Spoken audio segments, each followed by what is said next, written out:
এবং সারাদিন তাদের খেতে দেওয়া হয় সোয়াবিন আলুর তরকারি, এবং তারা যদি অভিযোগ করে প্রশাসনের রক্তচক্ষু তাদেরকে দেখাচ্ছে।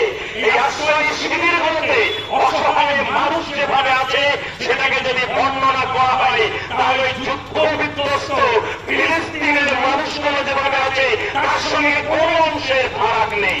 কিন্তু আমরা সভাপতি এবং আজকের এই সভায় উপস্থিত রাজ্য বামফ্রন্টের অন্যতম নেতা কমরেড মোহাম্মদ সেলিমদা, উপস্থিত আছেন মুর্শিদাবাদ এবং মালদা জেলার বামফ্রন্টের নেতৃত্ব, সর্বোপরি উপস্থিত আছেন এই দুই জেলার সংগ্রামী বন্ধু। সবাইকেই মুর্শিদাবাদ জেলা বামফ্রন্টের পক্ষে জানাই সংগ্রামী অভিনন্দন। আমরা যখন এই ফারাক্কা জিএম এর কাছে ডেপুটেশন দিতে এখানে সমবেত হয়েছি তখন আমরা অনেকেই জানি না যেখান থেকে 40-50 কিলোমিটার দূরে লালগোলার তারানগর হতে পারে, রাধাকৃষ্ণপুরের মানুষ হতে পারে, বা শামশেরগঞ্জের চাচণ্ডর মানুষ বা মালদার ভুতনির মানুষ হতে পারে, যারা নতুন করে মাথার উপরে ছাদটা হারাচ্ছে কিনা। তারা প্রতিদিন রাতে গঙ্গা পদ্মার ভাঙনের কাছে বড় খাবাতে প্রতিদিন নিজেদের ভিটে মাটি হারাচ্ছে, আর ভিটে মাটি হারিয়ে ওই লালগোলার তারানগরের ইসলাম শেখ থেকে নাজিরা বিবির আশ্রয় নিচ্ছে ওই আশ্রয় শিবিরের প্রাথমিক বিদ্যালয়ে। একদিকে ওই আশ্রয় শিবিরগুলো প্রাথমিক বিদ্যালয়গুলোকে দিনের পর দিন বন্ধ রেখে এই জেলার গরিব মানুষের শিক্ষার অধিকারকে কেড়ে নেওয়া হয়েছে, অন্যদিকে ওই সেখানে প্রাইমারি স্কুল থেকে শুরু করে লালগোলা তারানগরের প্রাইমারি স্কুল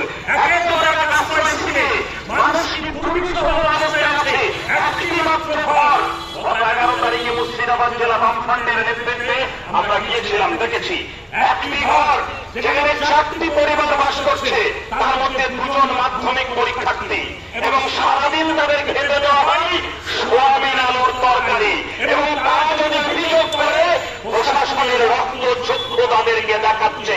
এই আশ্রয় শিবিরগুলোতে অসহায় মানুষ যেভাবে আছে সেটাকে যদি বর্ণনা করা হয় তাহলে যুদ্ধ বিধ্বস্ত ফিলিস্তিনের মানুষগুলো যেভাবে আছে তার সঙ্গে কোন অংশের ফারাক নেই। কিন্তু আমরা প্রশ্ন করতে চাই, মালদার ভুতনির মানুষ হতে পারে, রাধাকৃষ্ণপুরের মানুষ হতে পারে, লালগোলার মানুষ হতে পারে, অপরাধগঞ্জের মানুষ হতে পারে, তাদের ভোটে নির্বাচিত হয়েছিল এই এলাকার যে বিধায়করা যারা বিধানসভায় প্রতিনিধিত্ব করে, বছরখানেক আগে যারা লোকের ভোটে পঞ্চায়েতে প্রতিনিধিত্ব করছে, তাদের ভূমিকা কি? তারা প্রতিদিন অসহায় মানুষগুলির অসহায়তার সুযোগ নিয়ে নিজেদের পকেট করছে।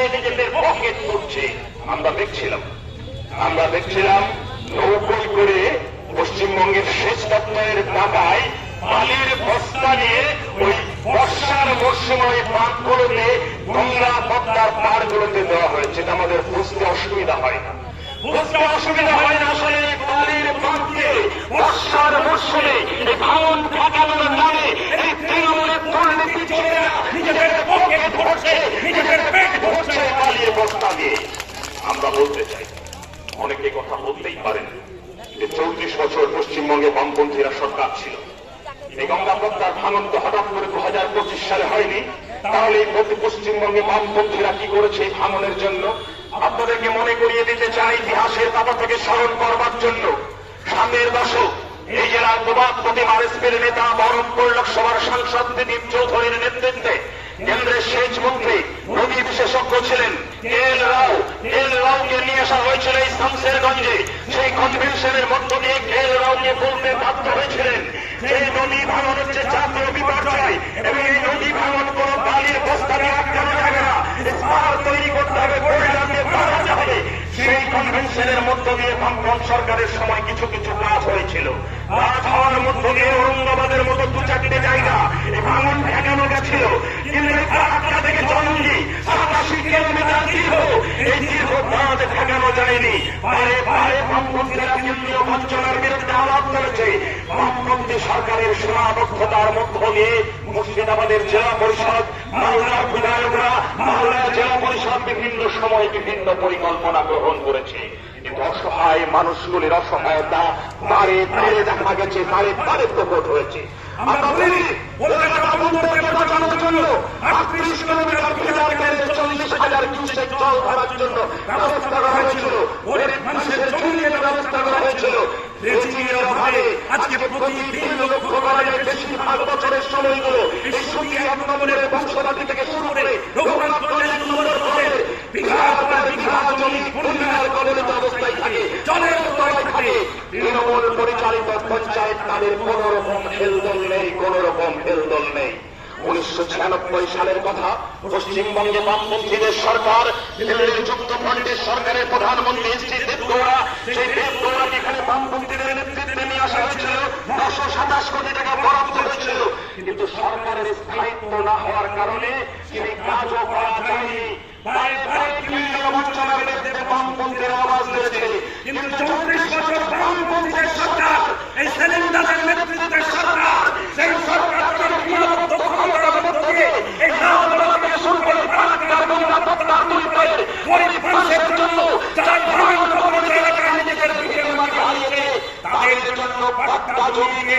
নতুন করে বসতবাড়ি কলোনি তৈরি করা হয়েছিল। সেই কলোনি তৈরি করা তাদের পুনর্বাসনের ব্যবস্থা তৈরি করা হয়েছিল। কিন্তু আজকে এক অদ্ভুত পরিস্থিতির মধ্য দিয়ে আমরা যাচ্ছি। সেই পরিস্থিতিকে যদি বর্ণনা করতে হয় তাহলে গভীর ভাষায় বলতে হয়, বাস্তবর অন্ধকারে স্বপ্ন দিল ডুব, বেঁচে থাকবো সুখে থাকবো সে কি কঠিন খুব। এমন দলকে আমরা বেঁচে থাকবো কিনা, সুখে থাকবো কিনা, এক কঠিন প্রশ্নের সামনে এসে দাঁড়িয়েছে দিল্লিতে নরেন্দ্র মোদী সরকার আর এই কলকাতার নবান্নে মমতা বন্দ্যোপাধ্যায় সরকার। এই দুটো সরকারের শোষণের চাকা করে আমরা এক অদ্ভুত পরিস্থিতির মধ্য দিয়ে দাঁড়িয়ে আছি। কিন্তু আজকে এই সমাবেশ, আজকের এই অবস্থান থেকে আমাদের আওয়াজ তুলতে হবে। ছোটবেলায় বাংলা ব্যাকরণে পড়েছিলাম বালির বাঁধের গল্প, যে বালির বাঁধ মানে ক্ষণস্থায়ী। একথা বললে চলবে না। এই দুর্নীতিতে আকাঙ্ক্ষা নিমজ্জিত তৃণমূলের সরকারটাও বালির বাঁধের মতোই, তৃণমূলের দলটাও বালির বাঁধের মতোই। শুধু নাগপুরে আরএসএস আর দিল্লির নরেন্দ্র মোদী বিজেপি ওই বালির বাঁধের সামনে ঢাল হয়ে দাঁড়িয়ে আছে। আপনারা এই লাল ঝান্ডার মানুষ, সংগ্রামের মানুষ, আপনাদের আওয়াজ তুলতে হবে যে গঙ্গা পদ্মার এই ভাঙনকে জাতীয় বিপর্যয় ঘোষণা করতে হবে। আপনাদেরকে আওয়াজ তুলতে হবে যে পুনর্বাসনের দাবি দিতে হবে। আপনাদেরকে আওয়াজ তুলতে হবে রেজিং করে যেমন কলকাতা বন্দরকে বাঁচাতে হবে। আর ওই আওয়াজের তোড়ে ওই যত আরএসএস বিজেপি বালির বাঁধ দিয়ে আটকানোর চেষ্টা করুক না কেন, তৃণমূলকে ফাঁসিয়ে দিতে হবে। আর লাল ঝান্ডার পশ্চিমবঙ্গ, লাল ঝান্ডার মুর্শিদাবাদ, লাল ঝান্ডার বাংলাকে গড়ে তুলতে হবে। সেই কাজ আমাদেরকে শুরু করতে হবে। সেই কাজ আপনারা শুরু করবেন এই আশা আহ্বান রেখে সকলকে সংগ্রামী অভিনন্দন জানিয়ে আমার আলোচনা শেষ করছি। জিন্দাবাদ, বামপন্থী ঐক্য জিন্দাবাদ।